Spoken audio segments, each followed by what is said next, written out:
This is VSiN, the sports betting network. The numbers told the story, they always do. It's one of those idiots who believe in analytics. This is a numbers game with Gil Alexander on VSiN.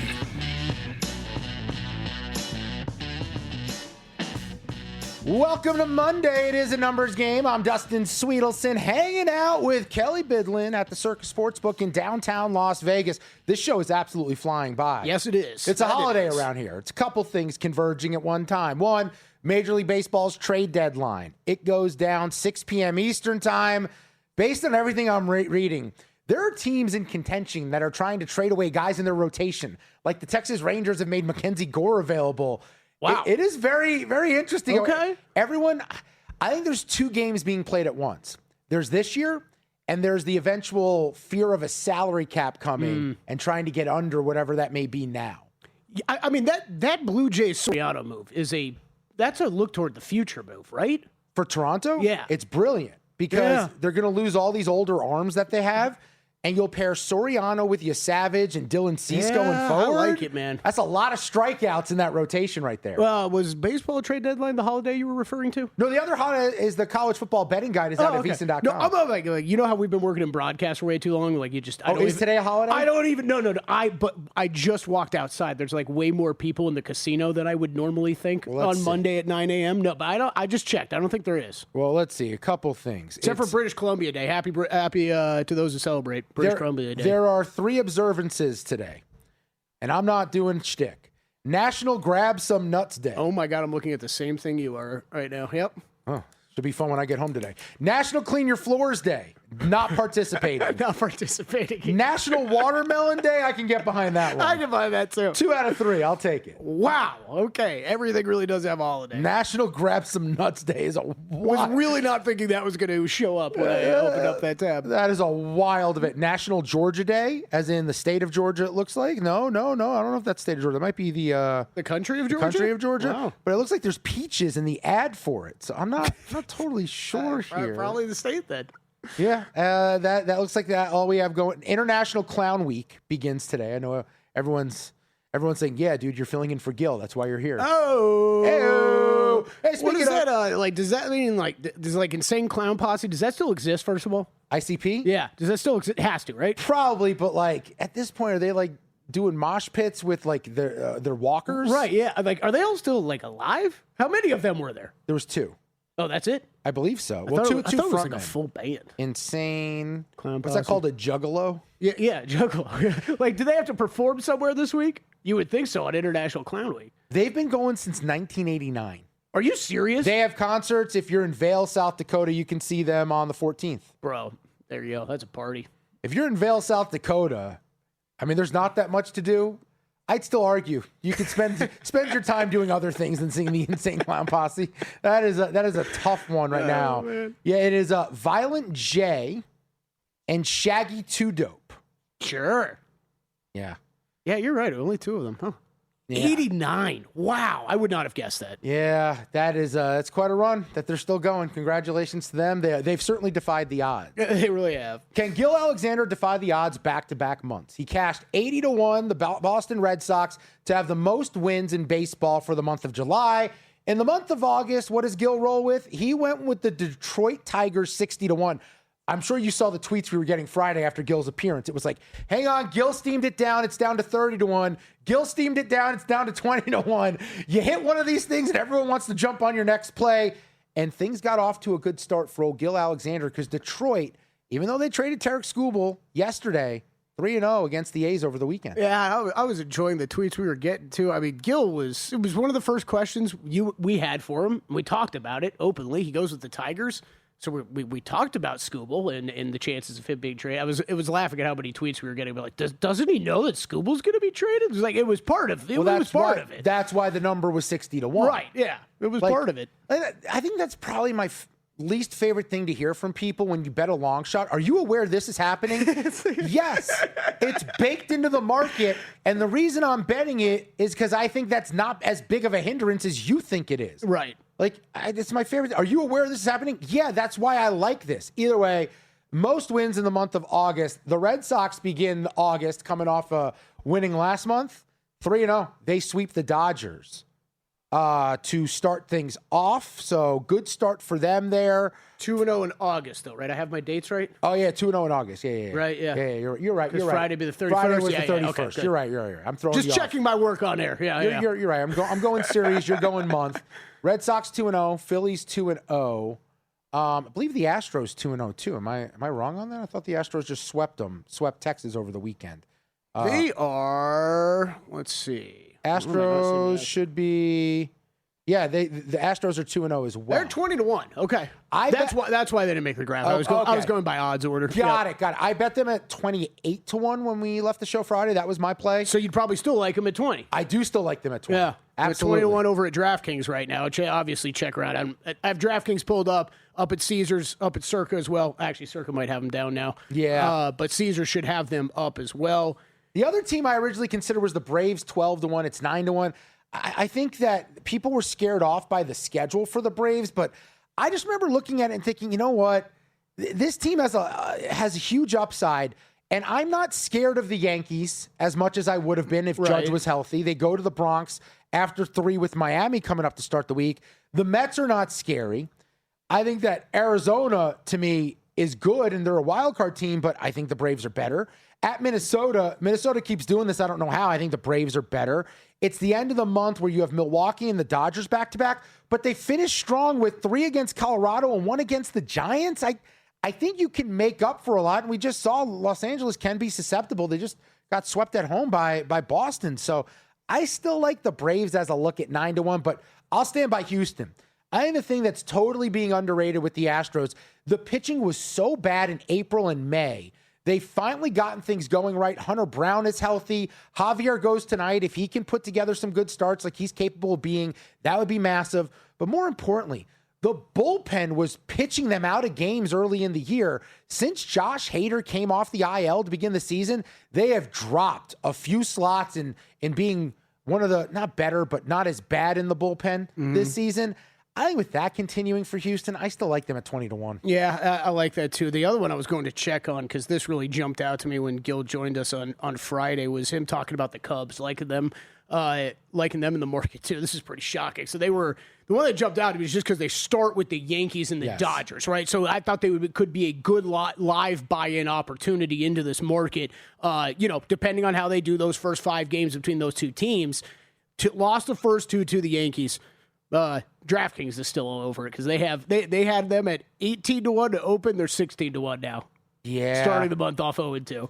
Well, it's almost like you want to wait till after the Dodgers and then buy then because they have a makeup game with Toronto. So yes, but like they can't be 0-5. You know what I mean? Like it's I'm not betting at 0-5. You're talking to them being 2-3 or something like that. Then yeah, I'd probably buy in then. You want a little bit of hope, right? I get where you're at. I get where you're at. Speaking of the Cubbies, I'm going to ride with them today.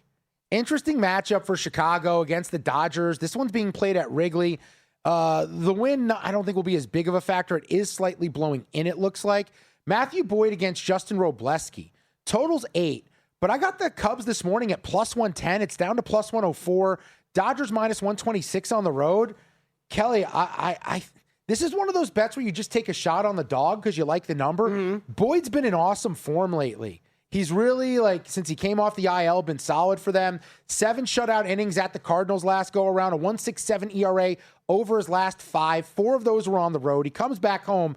Dodgers, good OPS-wise, 6th in baseball against lefties.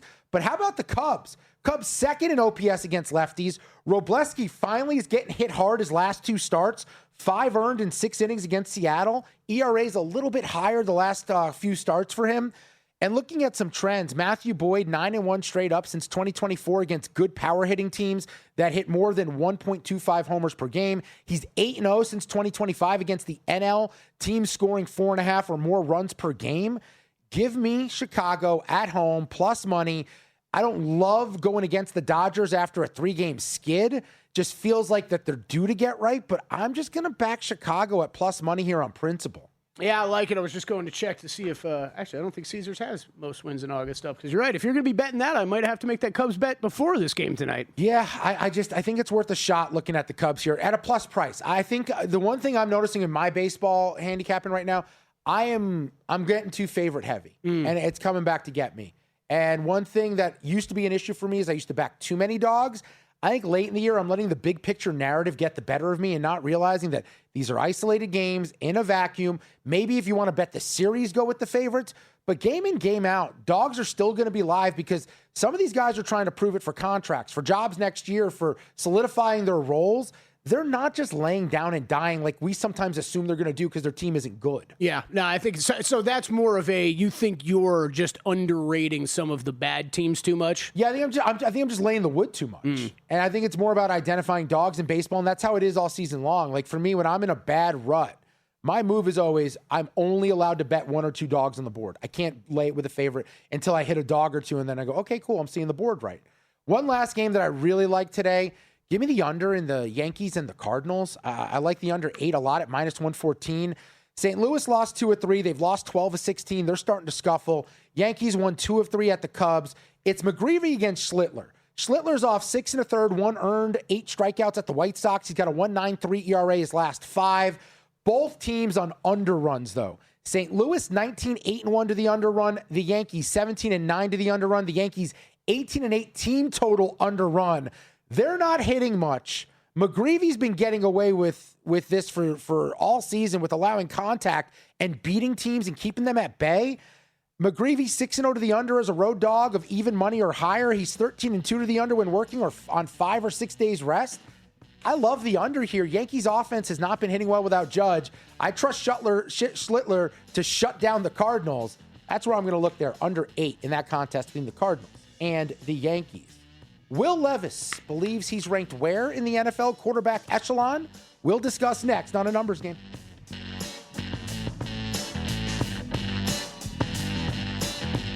You're here because you want an edge. That's what separates listeners from winners. But let's be real, mindset alone doesn't get bets home. Pros win because they've got the tools, the data, and the discipline. And now so can you. VSiN Pro gives you access to the same real-time insights the sharps use. No secrets, no fluff, just actionable info that moves markets. Tap the link and see why serious bettors are turning knowledge into profit with VSiN Pro.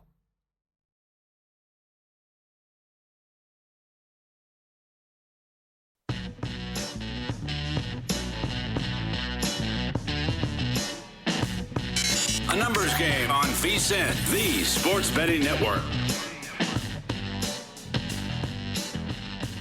Back at it on A Numbers Game. He's Kelley Bydlon. I'm Dustin Swedelson. We get tweets. We got tweets. At VSiN Live, at Dustin Swedelson, at Kelley Bydlon. Really easy to remember all those if you can spell it right. Yeah, if you can here. spell it. Ours are easier to remember. So, some interesting stuff coming in. Matthew Mayberry writes in, we just had Rangers D-backs in the World Series. Braves Rays or Rays Brewers is definitely possible. I'm not saying it's not possible. I'm saying Rob Manfred in a season before a potential lockout, trying to maximize money for the owners. Remember, he works for the owners. Yeah, his worst nightmare. His worst nightmare would be those teams meeting in the World Series. He wants big markets. He wants headlines. He wants it to go 7. He cannot afford Rays Brewers. Honestly, like, that might change baseball forever if that winds up being the World Series before a CBA negotiation. Oh, man, it could. It could. Hey, that Scooble's start, that last start might have just changed baseball forever. Who knows? Now, this is Insanity. Mateo writes in, Tampa Bay to beat the Brewers. He got it 500 to 1 on an exacta. Sweet. Right now? I don't think he bet that right now. I think he has that in pocket, but that is, hey, look, I think it'd be good baseball. I think it'd be fun baseball. It'd be throwback because these teams don't rely on the home run. And the starting pitching is forward for both squads. But, man, I just don't know if you're hooking the whole country at that point. Oh, yeah. I did see his tweet earlier. Yeah. Old Matteo there. Yeah, 5,001 from November. Good on him. Sean Higgs, what up, Sean? Writes in, love the spot from Mike Montesano earlier. Florida Gators under money. He likes the under on old Chomp down there in Gainesville. The Treble 20 writes in, are you related to the troublemakers who got robbed in Pitch Perfect? Should have won that first. Pitch Perfect won. The troublemakers got so screwed out of winning that shit. Their performance was so much better than the Bart and Bellas. It's a joke that movie got so many sequels after that went down. Either way, Phillies may get hot late, he writes in. With all the talent they have, how could they, with how they started the season, I think the Phillies can get hot and take out the Dodgers. Me too. I'm still on them. You can still get them, I think, 19 to 1 to win the World Series. I don't hate that because if they get past the Dodgers, they're going to be better than whoever they see in the American League. They're so easy to root for. At least for me, I don't know. I find them so easy to root for. I have a feeling I'll be making that bet at some point. I forgot how much money I had on them to make the playoffs. So this, and not that I was counting my money already, Dustin, but I hadn't really been worried about it for a while. Well, since the All-Star break, it's not gone well for the Phils, but we just need them to be there in October. This wasn't a regular season thing, right? It was always about what they're going to do once we get to the postseason. The game is played a little bit differently. Patrick Kelley writes in, good morning. Used to be a pretty nice Delta regional service between Atlanta and Tallahassee, early 2010s, I think. I used to do the Atlanta into Valdosta, Georgia like hop on the regional. My flight from anywhere in the country, let's say it was from LA to Atlanta, was cheaper LA to Atlanta than it was from Atlanta to Valdosta. Are you serious? That's crazy. Just because the hub? Yeah, because it's a hub and there's only a few flights a day. The flight was always empty too, by the way. They definitely lose money doing those regional flights. That's crazy. Yeah, it's only like you hear a lot of them shutting down. Yeah, it's only like an hour and a half flight. And if you think about I was just going to ask, it's that long? It's like an hour, 45 minutes. By the time you would get through security, take your shoes off, right? You get there early, you wait for the plane, you board. Yeah, you do more in the airport. You get off the plane. You probably could have done the 3.5 hour drive. Oh, yeah. That's always my thing driving Vegas to Los Angeles, is I'd rather drive because I can control when I come and go. But more importantly, by the time I got to the airport here early and everything goes down, and I finally get where I want to be in LA, I could be 20 minutes out driving. Oh, and the biggest thing with those types of things, because I did like Tallahassee to Fort Lauderdale was only like a 45-minute flight. That's why I thought that was a little odd. But yeah, you like to have a car too, right? If you're like in LA, you need a car. Driving city. Yeah, exactly. All right, then John Osher points out what we're all thinking. Wow, that was awfully close to Shuttler blanks down the Yankees. It was very close before the break. I caught myself. I did not go full two-bomb there with that one. I think you're good. I think you were good. Yeah, I heard the initial screw up, and I don't think you dropped it when you were correcting yourself. No, I didn't hear it. I'm confident that I didn't. Speaking of confidence, you know who's confident? Will Levis. And I'm not really sure what the outrage is over what we're about to play for you. Will Levis, backup quarterback in Tennessee. He's probably third on the depth chart now with the addition of Mitchell Trubisky to back up Cam Ward. He was asked about where he's at in his career, what's going on, how he views himself, and he had this to say over the weekend. I'm just trying to be the best version of me at this point, and I have more confidence than I've ever had because of that. I don't need to go out there and win X amount of games before I can feel the confidence. Like, I have the confidence right now. I know I've put the tape out there already that I'm a dang good quarterback in this league, and I'm even better than I ever have been. So. Do you still have the faith that you have a future as a starter in this league? 100%. I know I'm. I think there are not 32 quarterbacks in this league better than me. I know that for sure. Okay, we can all acknowledge that that's not true, but can we also acknowledge what else is he supposed to say? You know what, guys? I'm just happy to be on a roster. I'm probably like quarterback 48 in the league right now. Yeah, right. I'd really love for another team, though, to keep me on when I get cut from Tennessee at some point this year. He's supposed to say, I believe I'm a starter. I believe in opportunity. And if we're going to be fair to Will Levis, look, it's been ugly. He's very turnover prone. He has a lot of issues. I'm not sure he was ready to play when he started playing for the Titans. And there's a lot of talent. There's a lot of ability. If we were just watching him in gym shorts, right, practicing, you'd go, man, that's a dude. Problem is, there's more to playing quarterback than just the athleticism and the ability. But this is a guy that was compared to Josh Allen a lot coming out of Kentucky, previously at Penn State.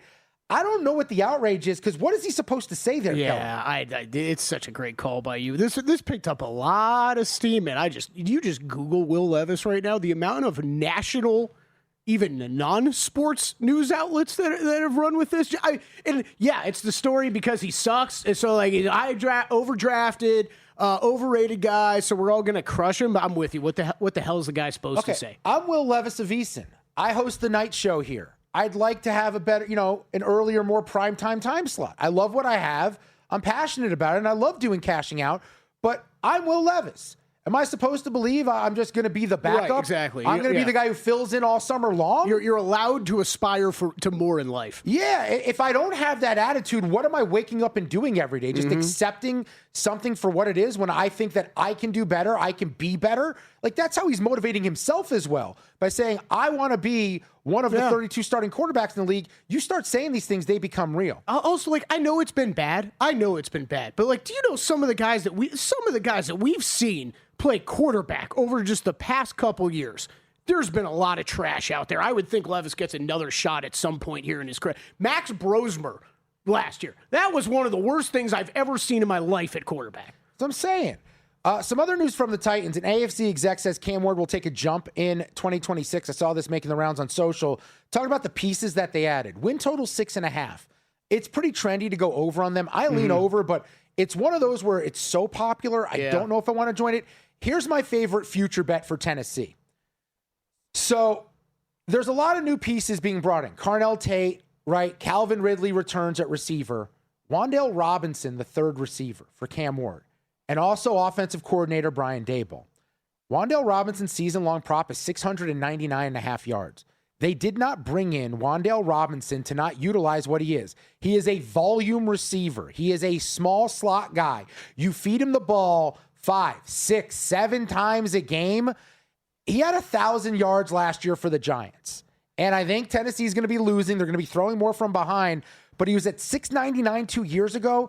I think the familiarity in Daboll's system, Daboll trusting him, I think he gets more looks in this offense than Calvin Ridley. Okay, I love the take. I love the bet. I'm a little surprised. If I had to guess what that number was, I wouldn't have thought it would be that high. You would 5 just because something? he's technically the third wide receiver on the Titans, right? Yeah, probably be like 5 something. I would have guessed. But he's played in the system. I like the case, man. I like the case. Yeah, he played in the system before. We have breaking news out of Major League Baseball. Trade deadline approaching 6 p.m. Eastern time. This from John Heyman. Joe Adele, you are a Cleveland Guardian. Wow. You imagine you have to pack up your house and move from Southern California, Orange County, and you're going to spend the rest of the year in Cleveland? Get ready to buy some jackets, Joe Adele. But hey, I like this move for the Guardians. Look, I've said I think the Guardians are a little feistier than it appears on the surface. They've not been playing well. The offense is always an issue. The thing that I like about them, while the pitching may lack the front end stuff that we're normally used to seeing out of this team when they had like Bieber in their prime and whatnot, Gavin Williams, very strong. Parker Messick, very, very strong. And the question was, would they have enough power here to contend with some of the other teams? I think this is a nice little piece to pair with a healthy Jose Ramirez. Travis Bazzana's been killing the ball since he was called up from the minors. Manzardo has power. I like this move for Cleveland. They still have to like solidify themselves as a wild card team, but if and when they make the playoffs, I think Cleveland is built better for the playoffs than they are the regular season. Yeah, this was sure feels like this was one of the more popular position player names that we were hearing the whole time was going to get moved. Also, Passan just tweeting Mariners acquiring outfielder Taylor Ward in a trade from the Baltimore Orioles. That is a great move for Seattle. They need punch. He gives them that from the right side. Notorious lefty killer. Will they make another move or two? We'll discuss that and more as we roll on here on A Numbers Game.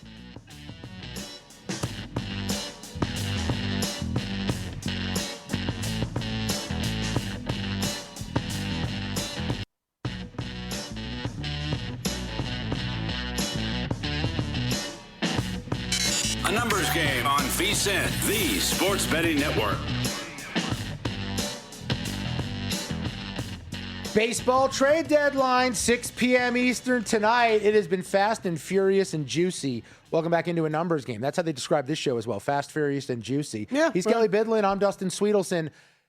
Are you a Fast and the Furious fan? Love them. I have not seen like the last 4, I want to say. Okay, I love them. I want to say I'm one of those people that gets made fun of a lot for how much I enjoy the Fast and the Furious films. However, and I'd hate to admit this to the rest of the other Fast and the Furious fans, it's gotten out of control.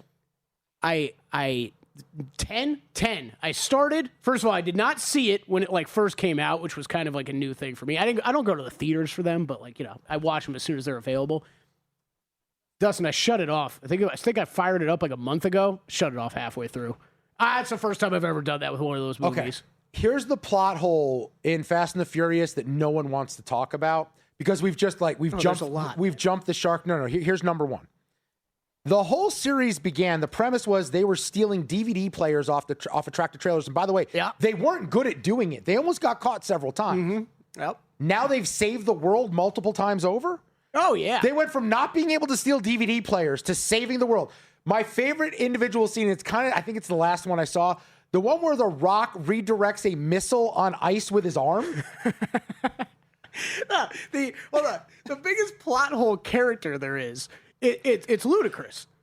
Why? He goes from like organizing jet ski races in Miami in the second one to being like a feared hacker around the world by like every military.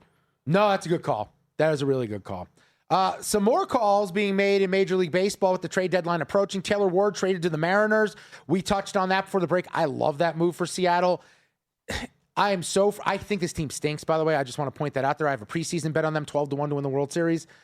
God, they are so tantalizing just to think about if the pitching ever reaches its potential. But these dudes, whether it's Kirby or Logan Gilbert or Brian Wu, Bryce Miller, they're never right at the same time. One of them's good, the three other aren't. Two of them are good, two of them are not. It's just they're so hard to trust, but it is certainly juicy, speaking of that word again, to look at the futures market, and they're 22-1 to win the World Series in a wide open American League where everyone kind of stinks a little bit. Maybe you just isolate the AL pennant. You can get Seattle right now at 9-1. I've told myself I wasn't going to go back for more. I think that's worth a look. I hate saying that because I can't stand this team. They have let me down so many times. Last year, 2 or 3 years ago, I had them. 3 or 4 years. I've had them almost every year. I really will have FOMO if they wind up doing it this year and getting to the World Series, and I don't have enough on them. Dude, how did we go from last year with Cal Raleigh to this year? My God. He was hurt for a chunk of time, but also I think he's being pitched to a little bit differently this year. I think people figured out what he was doing, the success he was having, probably jumping fastballs last season, and now he's probably not getting as many good fastballs to hit. God, 162 on the season. Yikes. Yeah, I mean, he's not putting the ball in play. John Heyman reporting right now, Red Sox and Orioles talking seriously about Adley Rutschman. So that could be a fun move for the Boston Red Sox. Their lineup has been awesome lately. And the rotation is good for the regular season. I still don't buy them as a playoff team. I mean, maybe I'll probably be wrong. I'll admit that. I can kind of acknowledge that I have a stubbornness about me that sometimes bites me in the rear. But I still stand by, I don't know how they set up in a series with this squad. Sonny Gray is the ace, Suarez as the 2, Peyton Tolley, who I like, Jake Bennett, who's been really good. I don't know, man. I think this is a team that's on a really good run, but I think of the reference to the movie Major League. Serrano hits a home run and the guy in the stands yells too high. Yeah. I think too soon. I think peaking too soon. I think playing way too good. I don't know how you sustain what they're doing right now into October. It's a fair point, man. We see this a lot, right? The team that gets hot and they get too hot too early because there's a lot of baseball left to play here in the regular season. Then you got to be peaking right at the right time when you hit the playoffs. At the same time, they're 6-1 to win the American League. They're a better baseball team right now than the Yankees, right? Like you can't even argue with that one. Yep. They're better than the Yankees. They're also dominating first place teams. We hit this earlier. For those that missed it, the Red Sox haven't lost to a first-place team since June 21st. 42 days, 4 series sweeps against the Dodgers, the White Sox, the Rays, and the Yankees. Since June 25th, they're 28-5. That is the best 33-game span in the history of the Red Sox, who've been around since the beginning. It's incredible. Incredible. So, as much as I don't buy them big picture, if you wanted to bet them 6-1 to win the American League, I don't hate it because, again, I don't love anyone in the American League. That's such a good stat. That's such a good because I want to say let's think of some teams to fade or find some ways to fade this team going forward. But that you would be okay. Maybe let's fade them in the playoffs. But they keep beating these really good teams that they're playing. Exactly, they keep stepping up. So yeah, it's kind of hard for us to sit here and say, once they hit the playoffs, it's going to stop that. Yeah. In case you missed it, Joe Adell is a Guardian. Luis Arraez and Brooks Raley have both been traded to the Philadelphia Phillies. I still think are a little bit undervalued, but that's one of those where I might be betting the Phillies to win the World Series going to my grave. Yeah, you might be. Just burying myself in those tickets, and that's just going to do me in. The Braves grab Brent Suter, which I don't know what that really does. He comes over from the Angels, more of a swingman than an actual starter, more of a reliever, I guess. And this from Joel Sherman. Milwaukee is among the teams pursuing Clay Holmes. That is a really good fit for them. because if you need to in the playoffs, he has experience as a great setup guy when he was with the Yankees. I like the idea of Clay Holmes. If you get him as a starter now and a reliever once we get to the playoffs, that could be a really good versatility that he brings to the table. Yeah, absolutely. Got some NFL news coming down right now. For those interested in Thursday night's Hall of Fame game, Kenny Pickett will get the start for the Panthers. Ooh, we already have a starter named. Wow. Do we know who's going to start on the other side for the, I don't think so. The Cardinals? I haven't seen it. I mean, I highly doubt it's Jacoby Brissett. Would it be Carson Beck? Who is the third for the Cardinals? That is the question. No, to be or not to be is actually the original question. Well, it's Beck, isn't it? Isn't he? Well, no, he's the third? second. He's the second right now on the depth chart. Oh no, you're right. Gardner Minshew. Yeah, is second. Minshew. Yeah. Oh, Minshew mania. Remember when that was the thing when we convinced ourselves that was the starting quarterback? Well, it's got okay, and then what? Keaton Slovis is on the roster. It could be a. You're probably getting some Minshew on Thursday, right? I mean, Brissett.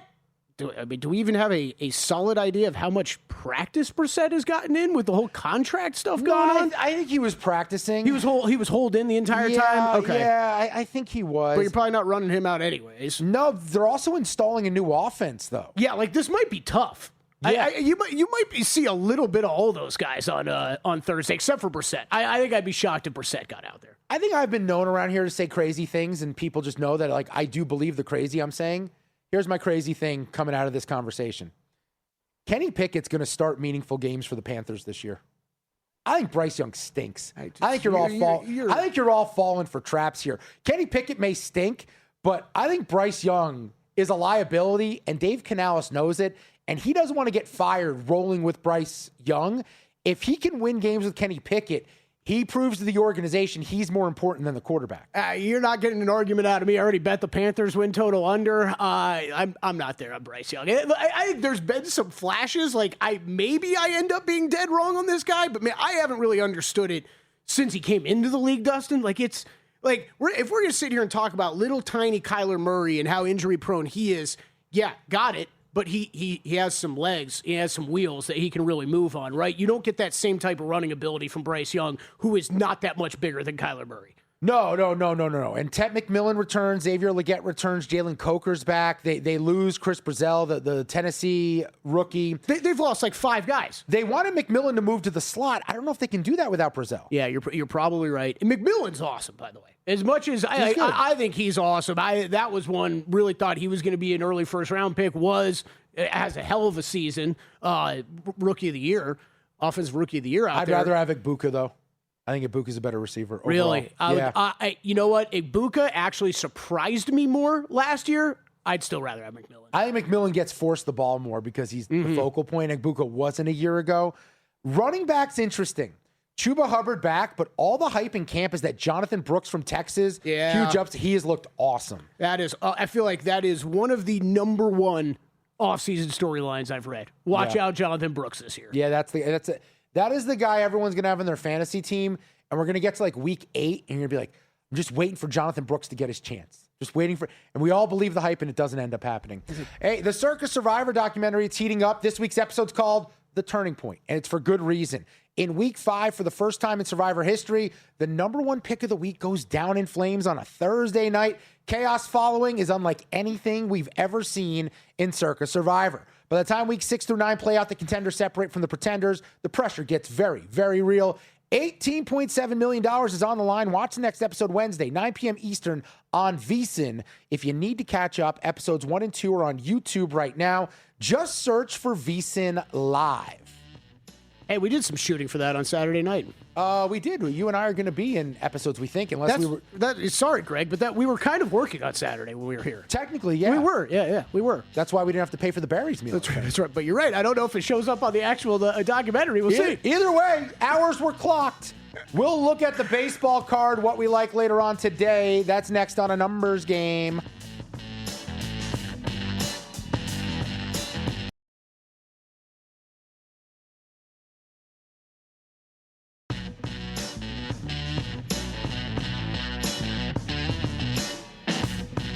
A Numbers Game on VSiN, the Sports Betting Network.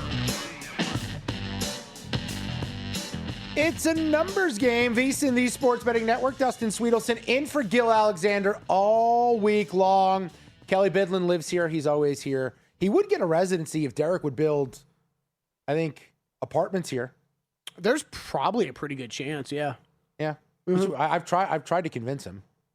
Yeah, that's a good idea. I mean, we should at least have like a VSiN pad. You know what I mean? No, that place would be disgusting. What are you talking about? I could smell it already. Who would be here the most? Humans? Yeah, that's probably the too easy answer. Actually, I don't know. Matt Brown would be bad during football season. Yeah, but Matt Brown is like, he's bougie. He wants to go back to his fancy house. Yeah, you're right. You're right. He's here a lot. He'd want to go home. I think Humans would be here a lot. Paulie would probably be there a lot, squatting, hanging out. To really get this set up. They should just blow out one suite for us. You know? Honestly, if we had a VSiN Plus and it was Paulie Howard living with Matt Humans. Oh, my God. There's a home run right there. And there was a home run. Fire it up. But here's what I would do. So, like, cameras everywhere. It live needs to be cameras all the time. Yep. They can't escape it. But I would throw one more into the mix there just to stir it up. They have to live with Greg Peterson. Yes. I mean, Greg should have his own reality show anyway, so yeah. I want all three of their lifestyles combining on a TV And then show. you get like the even more interesting Greg running routes downtown. Like, he's going to be running around the suite because someone would challenge him to do that. He's going to be running down Fremont Street. He's going to be running all around Art District and everything. Yeah. And he comes back sweaty and they're eating fast food. Paulie's in like a tank top all day. Humans is in sweatpants. That show alone would be more popular than whatever numbers VSiN does on YouTube. Matt's yelling at Greg because he's giving out some number that Matt doesn't like for a basketball game. Yep. This is quality entertainment. Paulie is just kind of protecting his dog from the two of them in a fight. Like, this is like a really good idea. It's like a really good idea. Over under women to visit that apartment. I'm sitting over here thinking we need to force women into the situation somehow. Like, I don't know how that works. We'll figure that out though. Speaking of Matt Humans, he has his top 10 college football teams. It's up in the VSiN College Football Betting Guide, available right now. You get previews of all 138 FBS teams. Also, our preseason top 50 from Matt Humans, proven betting systems from Steve Makinen, and all of our best bets for the upcoming college football season.